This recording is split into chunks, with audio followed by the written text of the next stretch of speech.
Hello, everybody, and welcome to the Beat Not Beat Zoom reading, where we have poets that contributed to the Beat Not Beat anthology from across the country here with us today. We are excited to celebrate their voices for those poets who have not been able to participate in live readings because they live different places in the world right now, and or the pandemic sucks. But we're here today, we're all together, and it's going to be awesome. So Beat Not Beat is an incredible anthology, Rich Ferguson's baby, and in that sense, he reached out to three amazing editors, Kim Shuck, Alexis, Rhone, Fancher, and S.A. Griffin, to help put this beast together, celebrating the Beat Not Beat generation of California poets. It's fantastic, and I love that it has a home with Moontide Press, and incredibly honored and humbled that Rich thought of Moontide to be its home. My name's Eric. I'm the publisher of Moontide Press. If you do not know Moontide Press, please find us, follow us, check us out, www.moontidepress.com if you are seeing this video, to stay in tune of all the other cool projects we have ahead of us. We've got some great books coming out in the coming months. We have Susan Hayden's Now You Are a Missing Person. We have Oriana's Ivy's Paradise Anonymous, and Nicelle Davis's The Language of Fractions, who you'll be hearing Nicelle read today. Those are just a few of the books that we have coming out soon. We also just took over Spillway from Tabot Bach. So Spillway is going to live on under Moontide Press. So I hope you all check that out. We'll be sending out announcements soon for how you can be in the next issue of Spillway magazine. But really what we're here today is to celebrate Beat Not Beat. Rich Ferguson is a dear friend. We published Everything is Radiant Between the Hates of His, which is a fabulous book. If you don't have it, please check it out. And then he kind of contacted me with this idea that he had, because he is also the California Beat Poet Laureate, and he wanted to really, really encapsulate his time in that position by celebrating the beats and the not beats, poets who have been influenced by the beat generation. And I told him absolutely. He had me at, "Hi, Eric, I have an idea." And with that said, I want to introduce you right now to Rich Ferguson. Everybody, please give it up for Rich. Hey everyone, thank you for being here today, celebrating Beat Not Beat. First virtual tour, and maybe more virtual shows to come. I want to send a big shout out to fellow editors, Kim Shuck, Alexis, Rhone, Fancher, that aren't able to be here today. I am joined by S.A. Griffin. S.A. and I, here on my apartment floor, laid out the whole book, all the poets' hard copies, went through it. S.A. had this great idea, edit from the center out in both directions. So we just laid everything out. I would have to make sure to clean up all the poems when my 6-year-old daughter came over to visit, just to make sure. And then I'd lay them out again when S.A. came over. But it was a labor of love. And yeah, so here we are. Going to jump right in. We're not reading bios. You want to buy the book? Amazing bios. If you don't want to buy it for the poetry, buy it for the amazing bios. The poems are great too, though. The bios rock. If you want to read them, buy the book. First up, Harry Northup. Thank you, Rich, for including me in this significant anthology. Poetry is a prayer, a spontaneous prayer, an emotion, image, or images, words put together in a clean, condensed way, a line as strict and free as the Soul Train line, with ellipses, hyphens, with no summation, light with shadows, love, gratitude, remorse, brokenness, patches, sewn together by getting out of the way of the wind through barbed wire, with grandmother's maternal gentleness, and grandfather's paternal harshness, a breath with no beginning, no water pouring, only gratitude, receptiveness, flame of sky, open door. Harry Northup. Thank you, Harry. Thank you for joining us. Up next, you know him, you love him. I love him. Milo Martin. Salutations, everyone. The beats shall inherit the mirth. The beat shall inherit the girth. Thank you, Harry. I really miss Holly. She was so important in my life, as some of our other sisters in poetry who departed into the swirling trail of stars. Yvonne de la Vega, Wanda Coleman, Linda Albertano, Holly, also heavily influential on me personally in my poetic development. And so this poem is for them, our sisters, and Anne Sexton, who taught me how to write a simile. Okay. This is called She Said Simile. She said it's like falling asleep in the snow, like your bathwater growing slowly cold. She said it's like holding scissors against the soft part of your inner arm, like watching a medieval barn fall into decay. She said it's like following an ambulance deep into the suburbs, like lealing a known, like kneeling alone in a cathedral, listening to candles. She said it's like putting your coat on, getting ready to leave, like witnessing the runt of the litter struggle for a teat. She said it's like being so young before the war, like learning not to talk to people you shouldn't.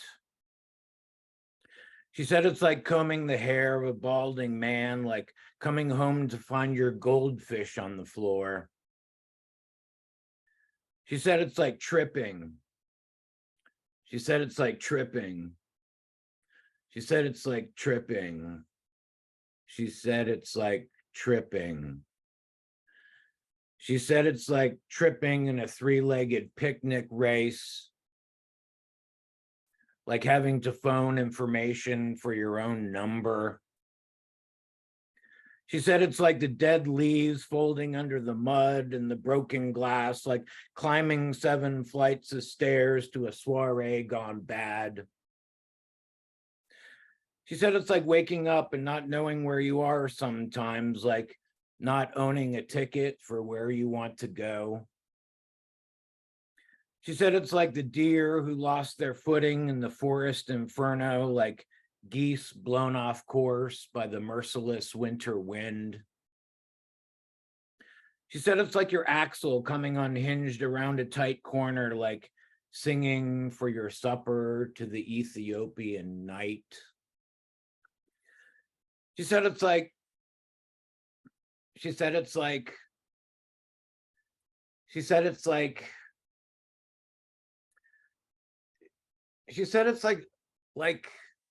a simile without a corresponding image, like a de Maupassant story with the last page torn out. She said it's like blowing smoke rings with your eyes closed, like rings of smoke slipping through the seals of your eyes. She said it's like finishing your last cigarette and putting it out on the floor with the toe of your boot. She said it's like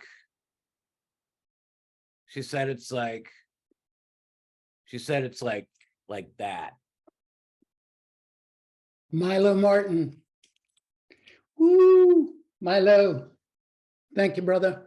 Up next, this man's been a busy man today, but I'm glad he made time to be here with us. Up next, Bill Mohr. And also, Bill, I want to thank you. You were one of the people very early on who I came to for questions, how to put this book together. And thank you for your invaluable wisdom throughout the whole process. Well, it's great. It's great to be in the book, and it's really terrific to be with all of you today. Good work if you can get it. I work for the Secret Service of the imagination. The president, who is limited to a term of 3 hours, can walk around completely unafraid, talking with people, telling jokes, and just being happy. So it's a pretty easy job, protecting them after the vote comes in, and the announcements tacked up on a bulletin board next to lost dog and parrot flyers saying the woman who just finished painting a still life of her baby's diapers has been elected president of imagination from 10 a.m. to 1 p.m. tomorrow. So get the inaugural music planned, swirl up the volume. I've never come close to being elected president of imagination. I'm too grouchy to run a campaign, although if I could get a little more mellow, at least here's a distinction that doesn't require a lot of money or awards to be nominated, but I'm enlisted in its secret service, and I'm very honored to be trusted with that responsibility. Because the office moves so much, it's easier for the president to come to me than for me to go to the president, though this complicates other eccentricities. Say I go to a reading or an art opening, I'm not just enjoying myself, I'm vigilant. Every syllable, every brushstroke has to be assessed for its nectonic potential to make somebody happy or joyous, or do something foolish that would harm society, like spend the rest of their lives creating art when they should only be giving 3 or 5 hours a week to it. But usually I'm not on duty. Whoever is reading or showing their paintings is a former president, and I don't have to guard them. They're on their own. I woke up this morning, once again, happy and rested because as I write this line, President Guillaume Radillon is in Montreal, and there's no way I can get there in time to do the job, so I get to keep writing this poem. I know you don't think this is a real job, but it is. I had to promise I'd be willing to die for whoever has the office, whether they're language-centered performance artists or landscape painters. I couldn't say I don't like that kind of work. I have to be willing to hurl myself in front of any antagonist in order to protect this artist, and I freely took that oath.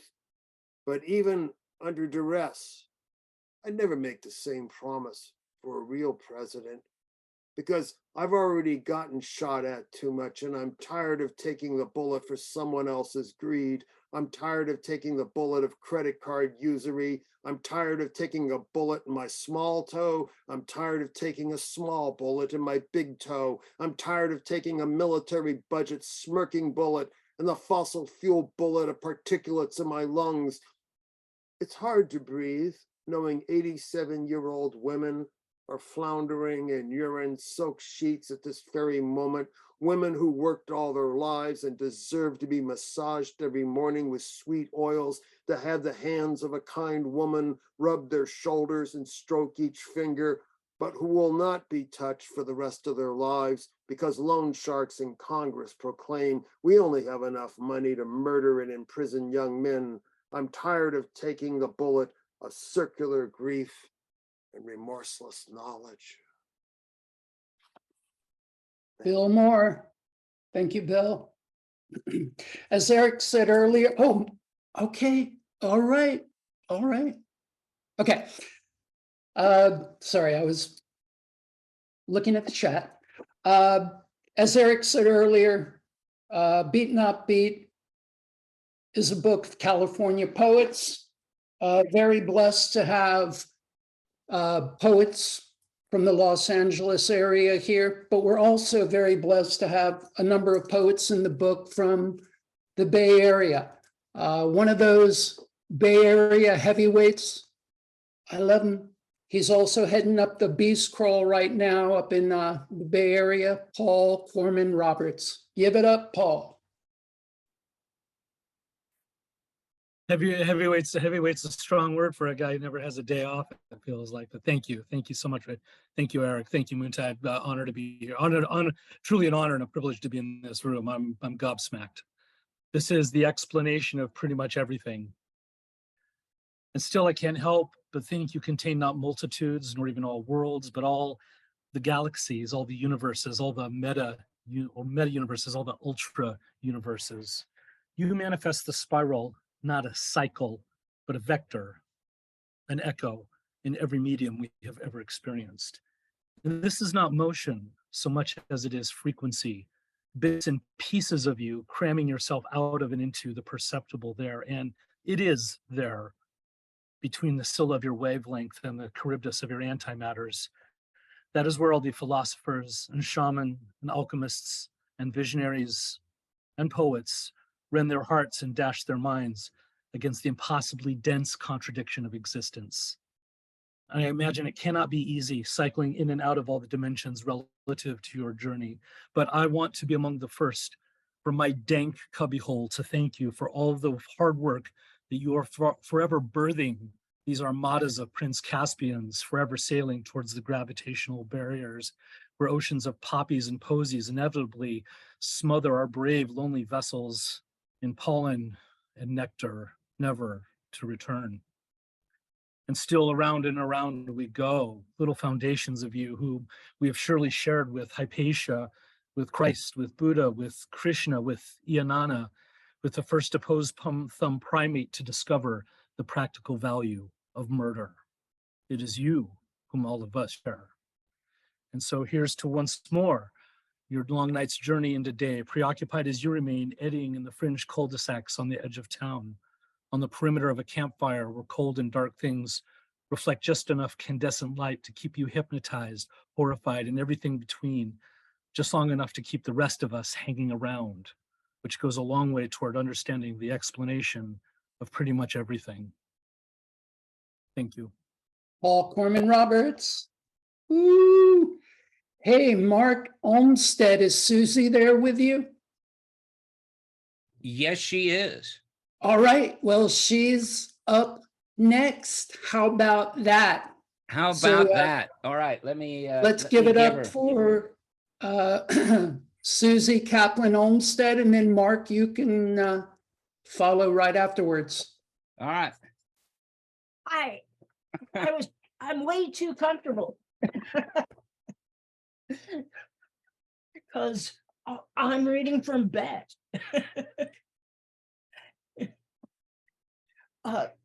This poem is Kamala Harris in Degrees of Kevin Bacon. Kamala Harris just got elected Vice President of the United States. I've been waiting for a woman to get to the White House since I campaigned for Shirley Chisholm and scandalized El Rodeo Elementary School's 3rd grade.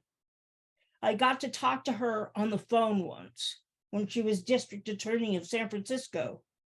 I'm not going to prosecute you, she said. Thank you, I said. I quit using drugs after that, went to rehab, 6 months later, and again 5 months after that, after 2 trips to the ICU, went to rehab twice, stayed in San Diego rehab for 9 months, saved my life. That conversation with Kamala Harris was way cooler than the time my brother skied over Gerald Ford's ski boots when he was about 12 and got surrounded by the Secret Service because a Harris phone call is worth at least 5 Fords. Woo! Nice. I love that reading. Very nice. All right, you're up, Marc. Marc Olmstead. Hello. Had a little trouble getting in. I don't know why, but I made it. Anyway, good to see you all. Vaccine. Inoculate hunger. Inject education. Unplug virus X tweeting. Mask socialism, calling it free healthcare. Drain oil abscess from gasoline planet's arm. Social distance the cops, clubs and guns sheathed in weeping empathy. police dog's head of anger now stretched out on massive paws. Marc Olmstead. Thank you, Marc. Thank you, Suzi. Thank you, brother. From the Sacred Couch. I love that.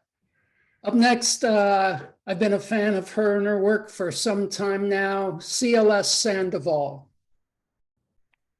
Thank you so much, Rich, for including me. And I'm honored to be among these poets and on Mood Tide Press. For the feminist. To the man living in the middle of my living room who calls himself a feminist, if you are such a feminist, why do you always leave the toilet seat up? If you're such a feminist, why do you eat all of our food that you don't pay for? If you're such a feminist, why are so many of my towels missing? If you're such a feminist, why do you leave evidence of last night's binge all over the bathroom for me to clean up? If you're such a feminist, why do you routinely pay me your portion of the rent months late and the utilities?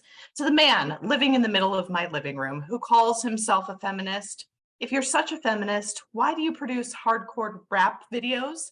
If you're such a feminist, why do you assume that I want to see you naked? If you're such a feminist, why do you sneak your girlfriend in and out of our apartment, lying to her, saying that I'm a man and your other girl roommate is a lesbian? If you're such a feminist, why do you assume that I will do your dishes? If you're such a feminist, why do you leave excrement in the toilet and brag about it on Facebook? To the man living in the middle of my living room who calls himself a feminist. If you're such a feminist, why won't you communicate directly with your other female roommate? If you're such a feminist, why do you leave beer cans all over the common areas? If you're such a feminist, why won't you move your truck out of our parking space? If you're such a feminist, why do you keep asking to borrow money for me? If you're such a feminist, why do you keep trying to label me a feminist when I never self-identified as a feminist? To the man living in the middle of my living room who calls himself a feminist. If you're such a feminist, why do you keep calling yourself a feminist? CLS Sandoval. Ooh. Up next, Natasha Dennerstein.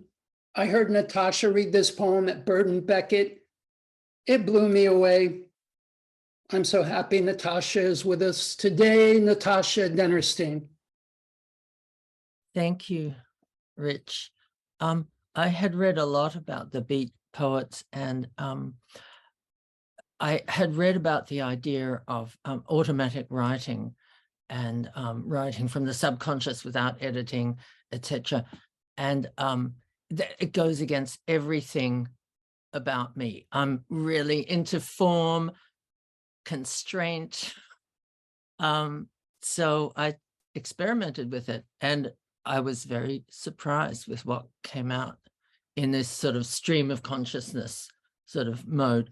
So I wrote a few that, and this poem is one of those. I must admit I did edit it a little bit, but it's one of those, and it's called Palm. Palm.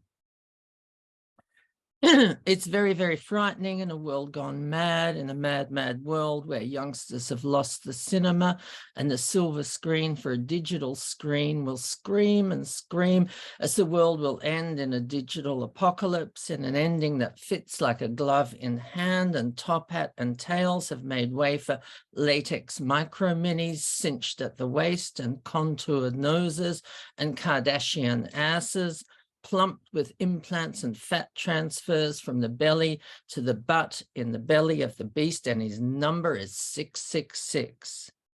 6 and sticks may break my bones, and it's an online bully world where my trauma is your trauma, and I'm a precious snowflake, or I will kill myself and it will be your fault, and I can pretend to be dead and organize a GoFundMe page for the funeral expenses and run away with the funds to Sao Paulo or somewhere exotic where the living is cheap and a human life is worth about $50 US, and you can buy a meal for $1.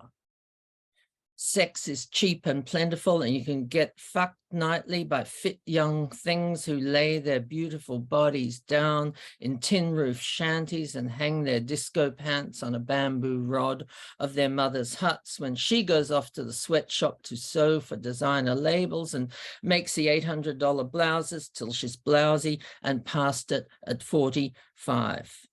Spin me right round, baby. Right round and fill my Western face with Juvederm and other fillers. Make me look 40 till I'm 60, because I move in the circles where 80 is the new 60 and his number is 666. The beast has a belly and she swims the 7 seas, the Leviathan, and she's mighty, crying. Then the salt water spurting out her blowhole is polluted with plastics and loaded with Ambien and hormones, plastic bags and detritus from the floating trash islands of the Pacific, terrific, Atlantic, till it rises to the shore and totally swamps Pacific Island nations overnight, drowning the palaces, palm trees and shanties overnight, till in the morning there's nothing left. Mourning for a world that's only ever been there for 5 minutes in Milky Way time. Time has a way of fugit, and blink your eyes and it's gone. A lifetime channel behind your lashes, a moisturized minute in the grand scheme of things, and the real housewives of planet Earth get their beauty products from palm oil from those Pacific Island nations drowned by the rising waters in the swamp time of their lives. Slipping like sand through an hourglass lakes, Great Lakes, Canada geese flying south for the winter and skating over the frozen lakes into Canada and back across the borders in green card freedom of Christian right and the home of the free, till the stars and stripes see stars and stripe your bottom with a lash of self-loathing and a handful of pills in the OxyContin nations of the Ambien world. Yeah. Wow. Yay, Natasha. Woo! I'm happy that this next gentleman was able to join us. Matt Sadio, I was actually at Tia Chucha earlier today and was very happy to see a window display of your latest book and Beat Not Beat right next to each other. That made me very happy. So let's welcome, up next, looks like he's in his car. You up? You ready, Matt? You good to go? Or should I come back to you? I'm trying to. I'll come back to you, Matt. I'll come back to you. Up next, we've got, oh yeah, of course. Oh man, what can I say? I've known this man for years. I love him. Oh my goodness. We've been through a lot together. Another one of our Bay Area champions, Richard Loranger. I think that decades, Rich. This is so much fun, and that's, okay. So I have I got speechless, which never happens. So although I have lots of crazy ass shit, the piece in this book, it falls more into the sort of contemplative earth poetics school.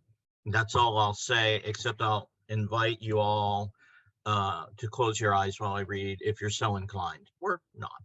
Okay. 3 minutes. I stand on a broad, flat rock. 3 minutes of my life. Of what? 3 minutes. A few dozen breaths, if you're counting. Several dozen heartbeats. A few billion nerves firing. A small brown feather fluttering across a field. Slow drip of an old sink. My life, my what? 3 minutes waiting in a room. 3 minutes watching the tide come in on a stony beach, listening to each wave crash like a heartbeat, like a long, slow breath. 3 minutes of an engine running. 3 minutes of an exquisite cantata. I stand on a broad, flat rock, an outcropping, really 3 minutes. 3 minutes of nothing, time, an invention of the mind, if you're counting, and probably not what it seems at all. 3 minutes thinking about that. 3 minutes of bone pain, of absolute grief that lasts a year. 3 minutes of orgasm, pleasure pulsing right out of your body, then slowly sinking back in. 3 minutes in the presence of a loved one. 3 minutes waiting in a room. I stand on a broad, flat rock, an outcropping high above a valley, late at night, well past midnight, full moon at my back, and glimmers of aurora borealis flickering across the north sky, flickering just these moments, a few dozen breaths. Moon behind in faint mist, hemmed by a ring of rainbow. This really happened. Milky Way hanging brilliantly in the west against darkest space, silent. And the stars shift imperceptibly. I mean the earth, if you're counting, and the slightest hint of dawn comes in from the east and dims the spectacle. And that's it. It's over. Thanks, all that was 3 minutes. Richard Loranger. I have to admit, I tried keeping my eyes closed for most of it, but there were moments where I had to open my eyes and make sure, like, do I have my button on the unmute? Is it the mute? Is everyone here in the room? And anyway, I kept my eyes closed during most of it. It was beautiful. Thank you, Richard. Hey, Matt, you good to go? I'm good to go. Sorry about that. All right. I'm also stopped and I'm safe. So there we go. Yes, don't zoom and drive. Don't poet zoom and drive. Up next, everyone, let's especially- welcome Matt Sadia. Since you're recording. All right. This poem is in the book collections. Here we go. There is a city on the second floor. International destination whose entrance is prohibited to all those appearing too poor for travel. Where commerce crosses bridges of wire and concrete just above streetlight, rises an economy of scale. Where buildings and offices connect to disconnect from the world below. Here, in the space between worker and destination, conversation spins profit. And no one moves without reason. And no one speaks without purpose. Here, the word is still born a commodity. And the world dies anew. While working stiffs spend wages in cheap imitation of their own exploitation, arrogant, delusional, walking dead, laughingly dreaming of a penthouse suite they will never reach, while staring down from terraces towards the street below. Thanks, Rich. Matt Sadia. Woo! Thank you, brother. Thank you. Matt, you've always been really gracious when I've reached out to you, say like, hey, Matt, you want to be part of this event, You've always been very gracious and said yes. So I thank you for that. Up next, Mike Mollett. Mike Mollett, part of the, legendary Karma Bumps here in LA, and also a performance group called the Mudmen. And Mike, correct me on this if I'm Mud People, excuse me, Mud People. Yes. Mike, correct me on this if I'm right or wrong.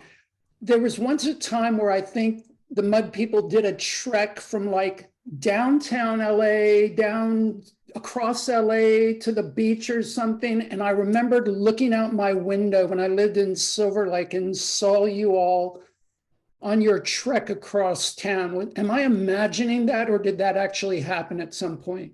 We did not do that long adventure because we probably would have never gotten there. It would have taken us forever. But Wow. we have been on Sunset strip and various places over 30-something years, as long as I've been with the All right. with S.A. Doug Knott, Michael Bruner, Scott Wahlberg, and all those guys. Excellent. R.I.P. All right. Yeah. All right, everyone. Up next, Mike M. Mollett. Oh gosh. Well, I got to say that I think that the world is in this book. And if that were true, to me, it would be a better place. And cynically speaking, we might actually last to 2050. And that note, let's go to this non-squeezy, warm and fuzzy piece, Dystopian Revenge for the New Year Halibut.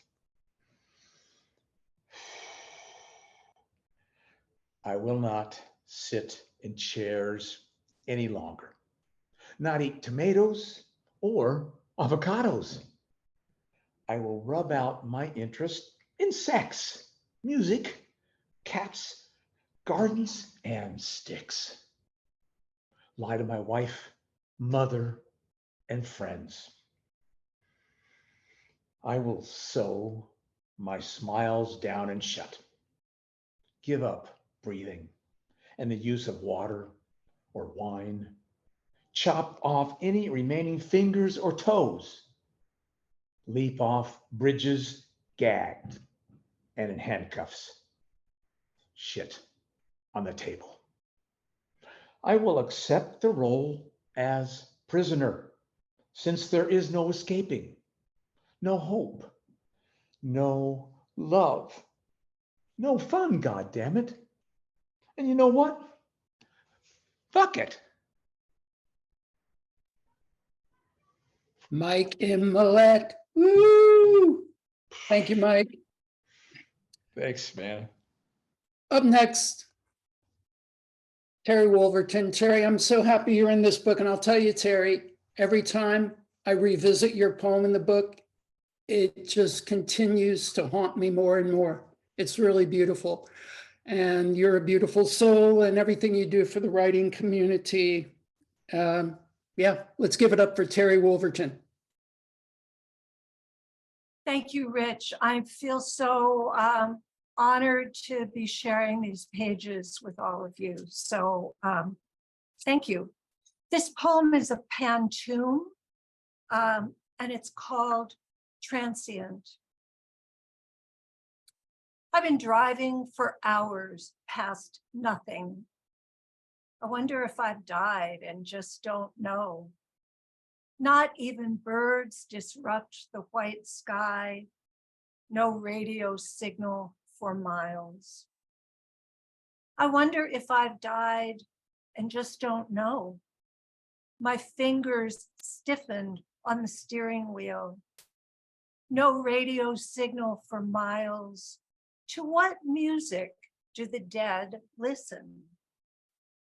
Fingers stiffened on the steering wheel, I keep veering over the double yellow line.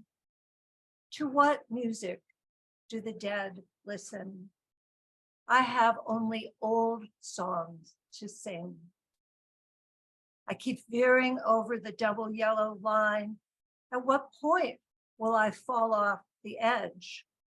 I have only old songs to sing, songs of Jesus, songs of Indian maids. At what point did I fall off the edge? Faster I go, more the horizon recedes. Songs of Jesus, songs of Indian maids, embedded in the wine of the tires. Faster I go, more the horizon recedes. Odometer rolls to a line of zeros. Embedded in the wine of the tires, the lonesome echo of the world. Odometer rolls to a line of zeros. Not even birds disrupt the white sky. Lonesome echoes through the world. I've been driving for hours past nothing. Thank you. Wow. Thank you, Terry. Ooh, got some goosebumps going. Up next, Nicelle Davis. Nicelle, for those of you not here in the LA area, Nicelle has done so much for the LA poetry community and just poetry in general, the poetry circus. Yeah, amazing, amazing. I'm so happy she's in the book. Nicelle Davis. Thank you, Rich. All right, so I'm going to keep my thank yous long and my reading very short. So I just wanted to say thank you to you, Rich, and also to Eric. Eric always makes the joke that poetry doesn't cure cancer, but it sure does make a safe place for the fragile to be strong. And I'm really grateful because, Rich, you, of anyone I know, gives a place for people to be poets. And then Eric, of course, supports that too. So thank you guys. I'm really grateful. So I'm reading these poems. Different poets sent me questions about my 200 plus plant collection. This question comes from poet Hannah Patchman. Her question is, if you were soil, would you want to be inside? Our house is sexy. And my answer to her question is this. Siliphan is the origin of our ubiquitous heart symbol. Harvested to extinction, Romans valued the plant, so they used it on their coinage. An early form of contraceptive, it doubled as an aphrodisiac. Count all the values found in blooms and roots. At 42 years old, I'm making a 2 a.m. tour of the CVS. It's a world of Plan B under fluorescent lights. We all lurch between candy bars and Fireball bottles. No one makes eye contact. I can describe the floor, gray flecked tiles with sneaker streaks. The 15th tile on aisle 8 is cracked in the upper left corner. The greeting cards are stacked like a coliseum of embossed hearts. Tonight, 3 bodies are heaped at the front door under blankets. Even in 100+ degrees, we all crave privacy. But tonight, I'll settle for red vines. Thanks, you guys. This is great. Yay. Yay, Nicelle. Thank you. Hey, Nicelle, just real quick, are you going to be doing poetry circus again at some point, or are you kind of off doing other things? Something similar, but not exactly that. So just as a shout out to Julio. Julio is the owner of the carousel and he passed away during COVID. So oh no. A lot of love to him and yeah, that sort of thing. But yeah. All right. All right. Well, thank you, Nicelle. Thank you for being a part of this. Up next, one of my fellow editors again, S.A. Griffin, invaluable assistance, wisdom, friendship for years. He helped me lay this book out on the floors of my apartment. So I'm going to hand it over to S.A. and then he's going to read a poem and then he will introduce some of the other poets. Let's welcome S.A. Griffin. Thank you, Rich Ferguson, and all the ships at sea. First, I just want to thank you, Rich and Eric, and our fellow editors, Kim Shuck and Alexis Rhone Fancher, because it's absolutely a group effort. And thank all of the people in this book. It's quite a doorstop, and it really is, and I think it's going to be around for a long time. I'm going to read something by Joe Pachinko, and not my own thing. And I like reading other things by other people. Joe lived up in Oakland. He passed away some years ago. He was a crazy son of a bitch. And he was a great poet. And he also was a publisher. One of the people that he published was Lenore Candell. He republished the Love Book. And Lenore is somebody who should be in this book. There's a lot of people who should be in this book, and they're not. But we did the best we could. I did the best I could. But Lenore was a major player in the Beat generation. She was one of those people who basically came under the scrutiny of the law because they thought the Love Book was obscene. And but Lenore is a major player and a great, great poet, and so is Joe Pachinko. This is Joe's contribution to the book.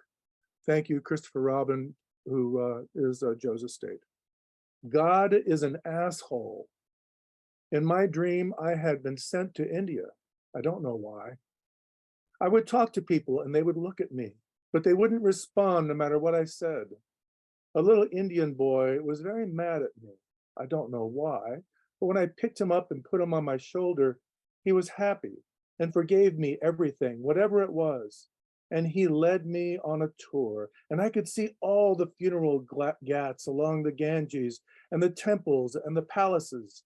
He led me through the market and the slums and the dead bodies and the suffering and talked to me. He said, "What you don't understand is that there is life on earth and there is life with God, and God is an asshole. Here we understand that." I always knew that God was an asshole, I said. "That makes you one of us," he said. And a man after my own heart. He almost got our asses kicked one night. He would come to LA and stay in Chinatown and watch film noir and write poetry and drink. So we went out, Jessica Wilson and I went out with him one night, and we didn't know that he was sneaking the booze in, and a very large man almost took us outside and beat us up. But we got out of it okay, and Joe's still okay in my book. So the first person I'm going to bring up in this next section is Kimi Sugioka. Hi, thank you so much for including me in this anthology. Great appreciation to Rich Ferguson and Moontide Press. Temporal Beatitudes. Howling is the one true song that eludes the fear of night and dogs. Wailing is the one true utterance of a divine sun that grapples with drips and drabs of futility. Umbrage skywalks between the branches of things that fall, things that grow, things that repeat and remember. Ever so lightly, ever so tightly, the reins are pulled and dropped. Sudden freedom, sudden fear of freedom, sudden sight, sudden retreat, a blessing and a privilege. The white light of summer sings arias to fall. We become moments, we become prayers. We become radiant and vital as thieves on the threshold of forgiveness. A traitor and a saint living in the same shell, blessing and cursing, tyranny and innocence. Oh, that the lake could drown these festering thoughts, that the bindings fray and break and all words stretch into birdsong. We could go where the sand becomes soil and remember planting. Remember the taste of corn melting between teeth and tongue, the taste of safety and home, where a mountain lullabies itself to sleep and marries the willow and the hemlock, so all that is feral and fetal and indigent might finally billow in sweet relief. We may come and go with and without purpose, but the whole is a fragmented universe we carry like a dime in our pockets. Thank you. Thank you, Kimi. That was great. So one of the reasons I enjoyed working on this book was because I grew up in the East Bay. I come from Richmond, California, primarily. Lived in the city before I moved down here. I've been down here 45 years. And so it was really a pleasure for me to help bring people from Northern California into the book and all over California, like Philip Levine from Fresno and other people. But it was really a pleasure. The book was a real pleasure. We took 3 weeks to do that, 3 weekends. Was lit all over Rich's floor, and we read every damn one of those poems because we had to and we wanted to, because without reading the poems, we couldn't possibly lay them in the order that they are now. Anyway, thank you all for being a part of this. The next person, Kathryn de Lancellotti. Thank you so much to Rich and Eric for including me. Also, S.A. Griffin, haven't met you personally yet, but thank you for your hard work. And Alexis and Kim, thank you so much. My poem starts with an epigraph by Anne Carson. Moonlight in the kitchen is a sign of God. Root. A redwood falling is a sign of God. Is a boy who discovers his father's homeless, wants to feed every hungry mouth on every hungry corner. A tree feeding its sapling to reduce root competition for the next generation is a sign of God. When a redwood fell across Cold Springs Court and blocked the road to Planned Parenthood, a woman listened. She was stuck in a storm, and it took days to slice the trunk away. 2 days too late is a sign, is a dying tree, sending wisdom to its kin, sending carbon signals for defense.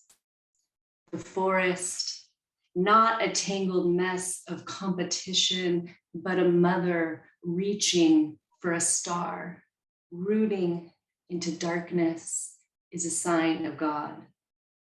Is wet soil that final place, God's mouth, just waiting to swallow?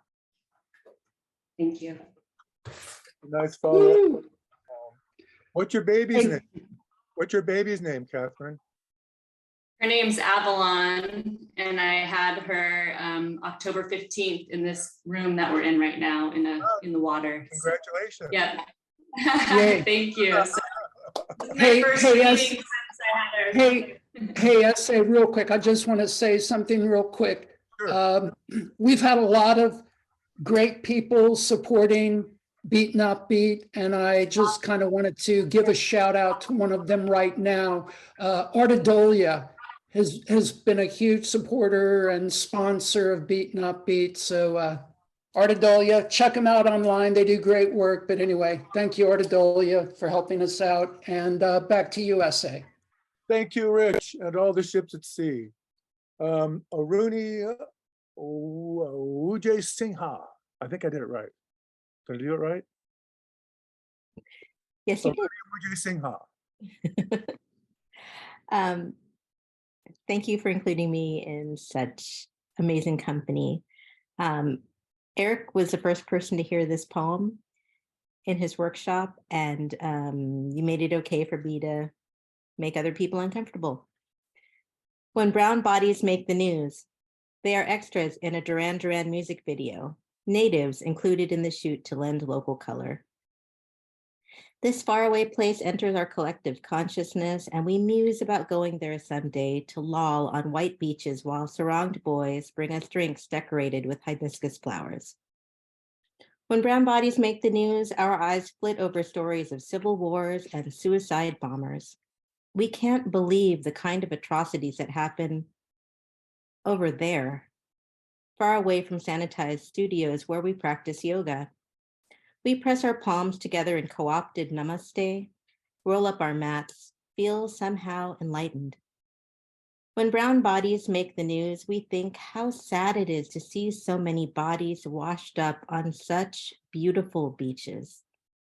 We Google how to know if a tsunami is coming and learn to seek higher ground.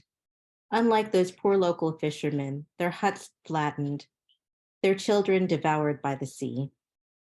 We surfed past these grim images in search of uplifting stories of tourists who survive the wave and return home to whole, dry houses.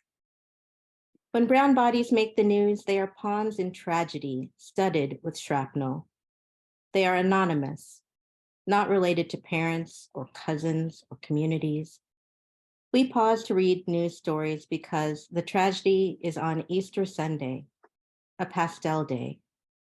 We scan the reports and count how many Americans and Europeans are affected, consume details about how lucky these pale bodies are to escape disaster, how much those who are lost will be missed.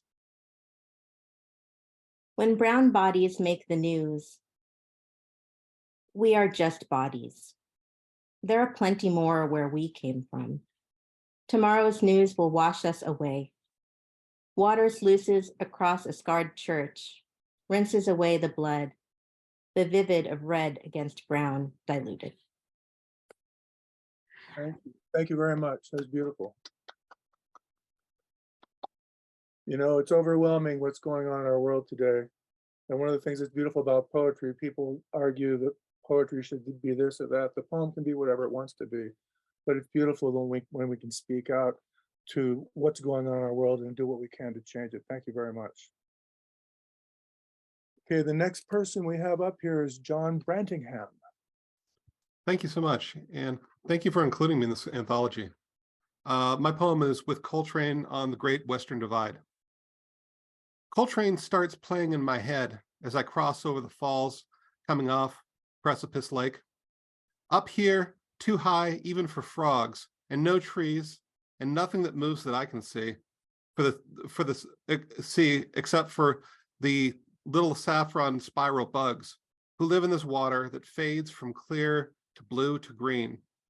And Coltrane's blowing in my head as the winds are blowing in my ears, and I can barely breathe up here.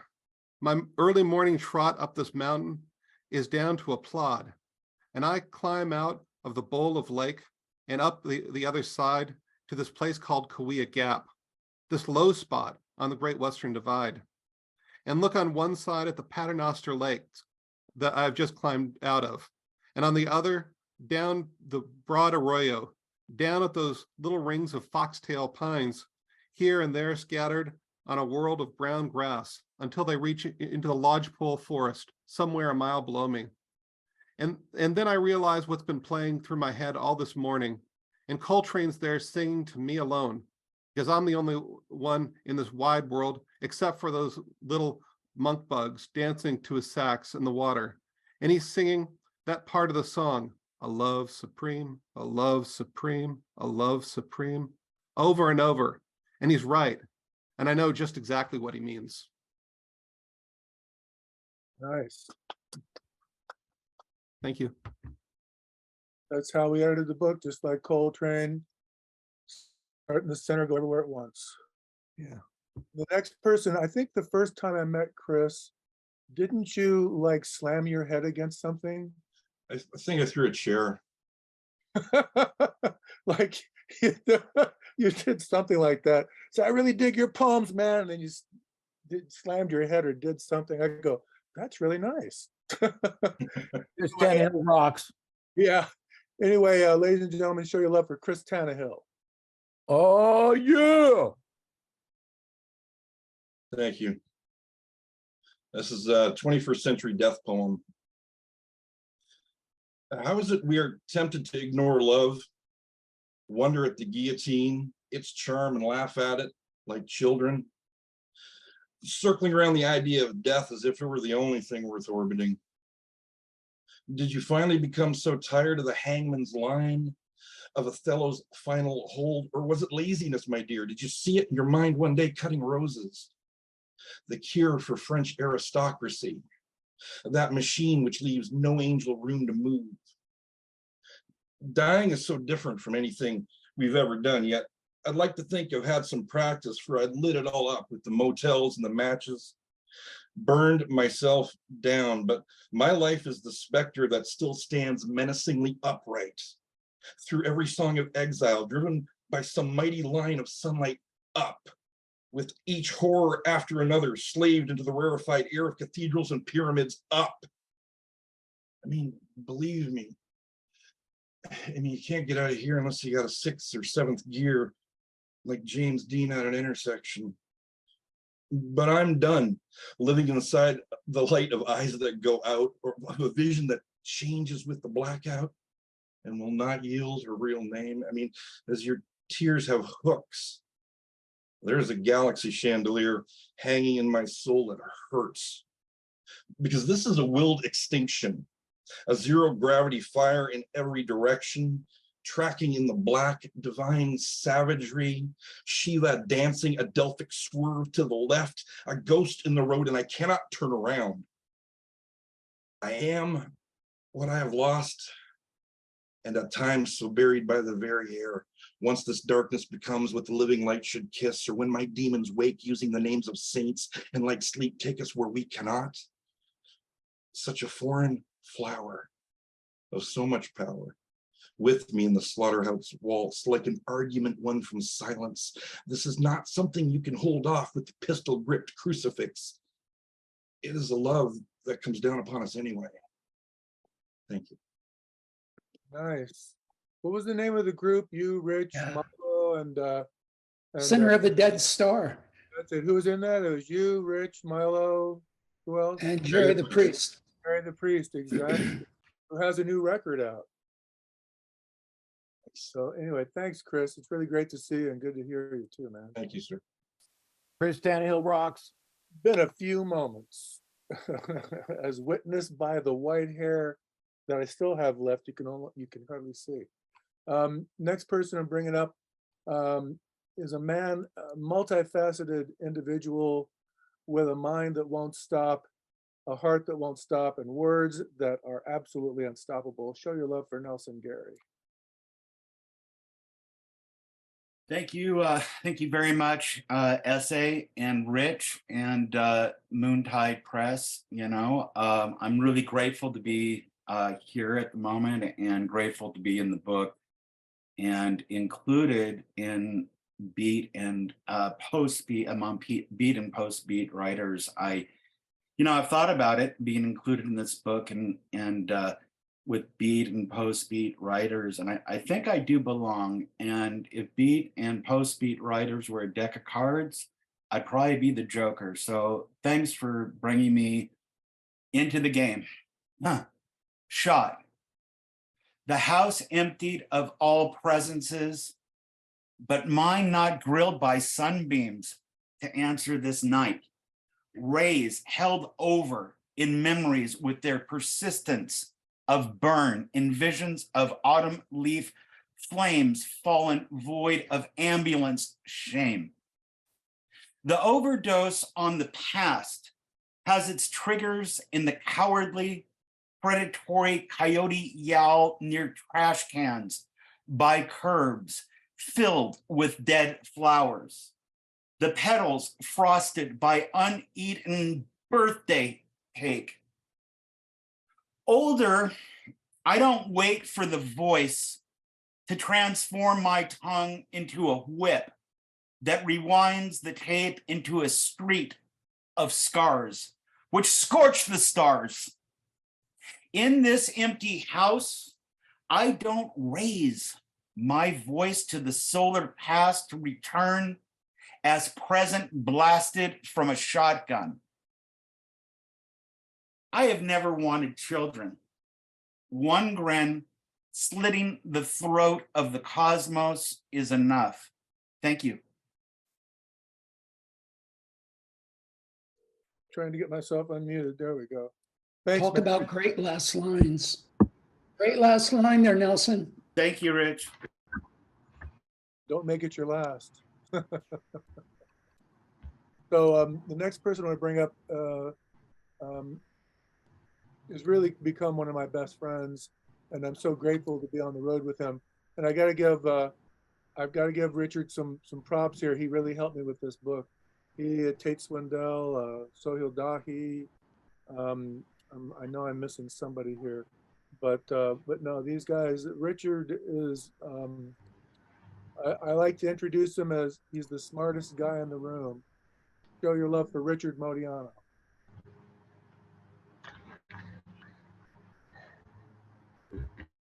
Epigraph. We are not in the least afraid of ruins. We are going to inherit the earth. There is not the slightest doubt about that. The bourgeoisie may blast and ruin its own world before it leaves the stage of history. We don't care. We carry a new world here in our hearts. That world is growing this minute. Buenaventura Durruti, 1936, the Barcelona Commune. A new world in our hearts. You can taste it in the shock and roar of a first unexpected kiss, or in the blood in your mouth, that instant after an accident when you realize you're still alive. It blows in the wind you feel on the rooftops of a really reckless night of adventure. You hear it in the magic of your favorite songs, how they lift and transport you in ways that no science or psychology could ever account for.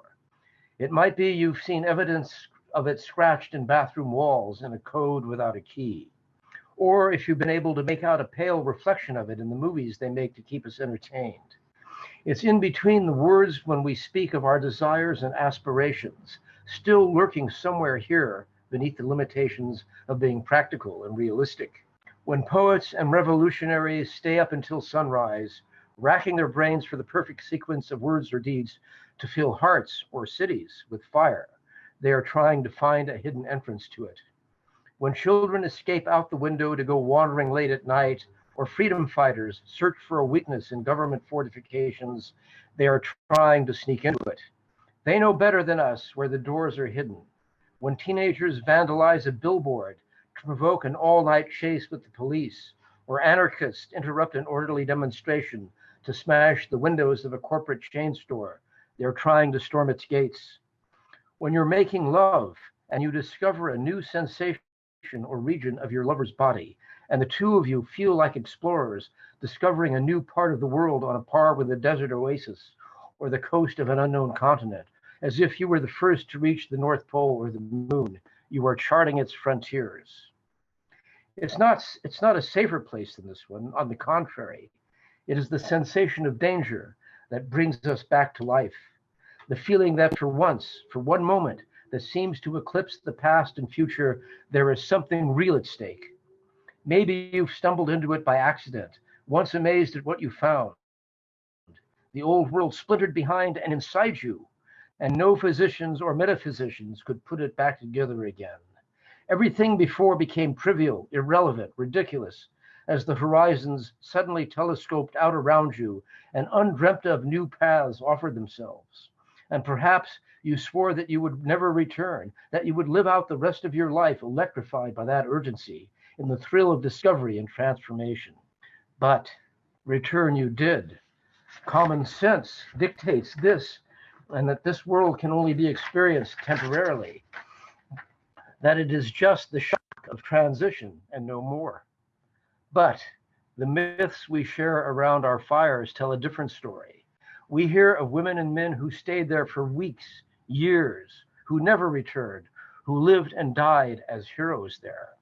We know because we feel it in that atavistic chamber of our hearts that holds the memory of freedom from a time before time, that this secret world is near, waiting for us. You could see it in the flash of our eyes, in the abandon of our dances and love affairs, in the protest or party that gets out of hand. You're not the only one trying to find it. We're out here too. Some of us are even here waiting for you.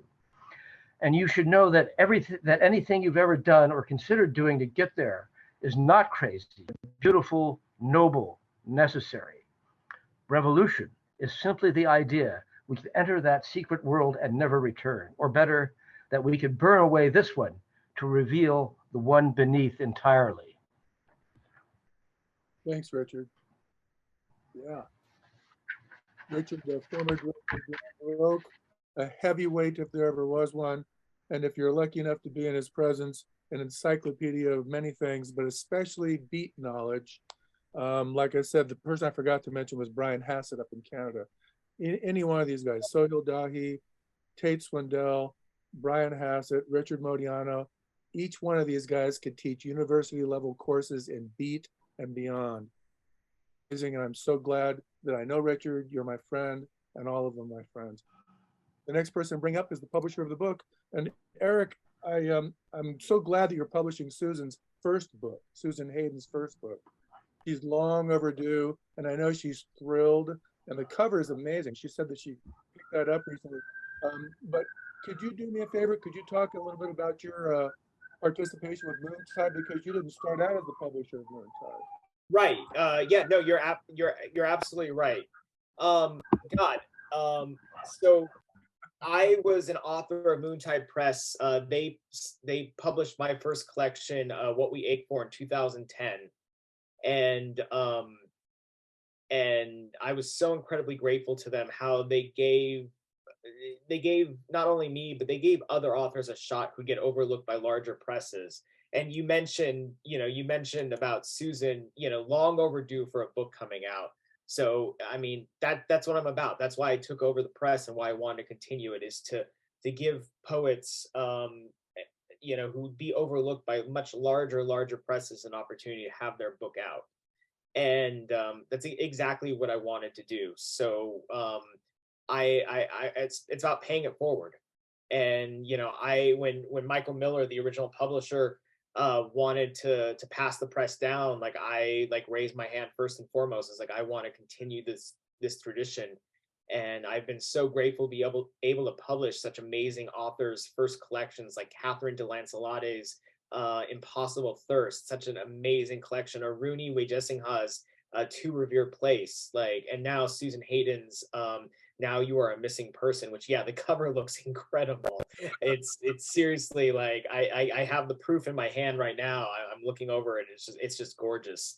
And that's what it's about. And, you know, I wanted to say something real quick. You know, you actually really, I know we're not spending a lot of time with our introductions, but damn it, I'm the publisher, so fuck it. You're being recorded, brother. You're being recorded. I know. I don't care. I don't care. No, but listen, like, there are so many people on the in this Zoom room right now. Like, when I started out as a poet, that, like, I looked up to so many of you. Essay, you being one of them. Milo, Ellyn, maybe Rich, and of course, I have to say thank you to Bill Mohr, who not only helped me when I was an undergrad in Long Beach State, but also when I was in the MFA program there. Like, I would not be where I am right now as the publisher of Moontide Press and have the future ahead of me that I have. Moontide Press is growing and growing and growing, and it wouldn't be without the support and the inspiration that I had. So many of you who are not only in this Zoom reading, but also in this book. So it is honestly just amazing that I have been able to publish this celebration of collected voices and to be one of those voices collected in this anthology. So thank you. Thank you so much. Yeah, so if you're not really familiar with Moontide beyond this anthology, please please check us out on moontidepress.com. And yeah, it's a pleasure to be a publisher and to put amazing work out. So I'm gonna read my poem now. I've gushed enough, but I hope that explains my journey in terms of Moontide Press for you, Essay. No, it did. I really wanted everyone to hear it. Story and ladies and gentlemen, show your love for Eric Morago. This is called Smolder. On my way to work, there is a fire burning along the highway, flames dancing like a stripper on a pole made of jet fuel. Everyone pulls to the shoulder. They get out of their cars to watch, to take pictures. Hashtag morning commute. Hashtag destruction. Hashtag holy shit.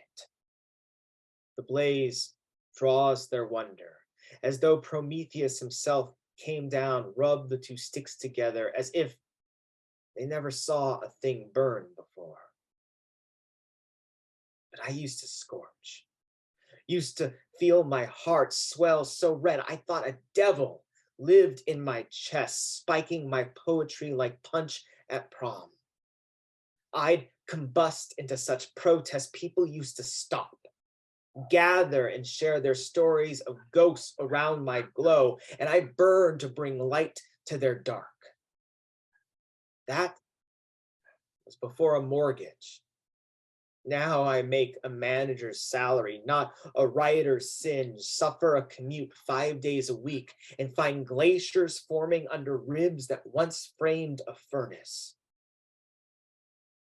Budgets are due, and I spend more time writing emails than I do poems.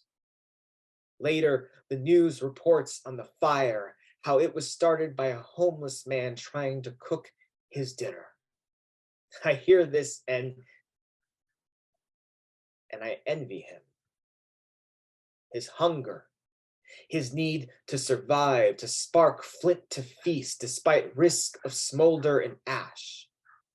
He knows full well his gamble, how it could consume, how even if swallowed up by that very desire to live, at least he would go belly full, torch to his own funeral pyre with a parade of onlookers to see him off. Their phones stretched to the sky, cameras flashing brilliant. Hashtag tribute. Beautiful, man. Thank you. Eric Morago, our publisher. Yes, show your love, show your love. That was great, man. It really was. Thank you very much. It's, I'm telling you, man, the homeless thing is not a political issue. It's a human rights issue. And my head explodes every day because not just because I see it everywhere, I keep trying to run it through my obsessive mind, trying to find answers, ways to heal. And I haven't found any yet. If anyone has answers, please let me know. But it's staggering, and I think it might be one of the single greatest issues we face right now, because it's not getting smaller, it's getting worse. And these are human beings, their families, people with jobs are on the street. This is fucking America, man. This shouldn't be happening. Anyway, enough of my soapbox bullshit. The next bring up, I was very honored to basically be there at the beginning with Ellyn maybe. She came to a reading at Midnight Special Bookstore and had signed up, and she put on there Ellyn in parentheses maybe. And she was standing there in front of Mike Bruder nodding her head off, and we go, yeah, Ellyn maybe. Ladies and gentlemen, one of the most wonderful human beings and one of the greatest poets writing in the world today, Ellyn maybe. Oh, wow, I'm so touched. Thank you. And this has been such an incredible reading, and I'm so honored to be included. It's so wonderful. So great. Thank you. This is called 2016, the year the 20th century finally died. The year so many musicians died, and the year of freedom seemed to be moving underground. Caskets filled the air. We live in times of turmoil, clocks speeding quicker and quicker. Middle age seems old, seniors seem timeless. There's a lethargy in the way people move. There's a liturgy on the tip of our tongues. There's something in the morning cereal. It looks like newsprint. There's something in the evening news. It seems like farce, as though this couldn't be real. This over-the-top peek into tragedy's eyelid. This shiver that lives in our psyche like snow. We ski into another winter. The world is on a ski lift. Cocoa is leaving its face around a cup. We stir and it's January. We stir and it's the 20th century. We stir and it looks like it's black and white newsreels. History tries to repeat itself as the people in power like sequels. People wear the hero mask, the death mask, the face, and the heart. People make choices. The stores sell everything. One of the strongest songs from Rodgers and Hammerstein, you've got to be carefully taught. Prejudging is the name of the game so many households play. Play Rummy Cube instead. Play Solitaire. Don't be influenced by peers. 1 minute to midnight, but people don't know if the year will leave us dangling from some threshold. History said, look at me with your eyes aflame. Burn my pain in your memory. Walk into the libraries and kiss all the spines. The earth is spinning whether people stay on it or not. What if earth falls in the forest and nobody is there to hear it?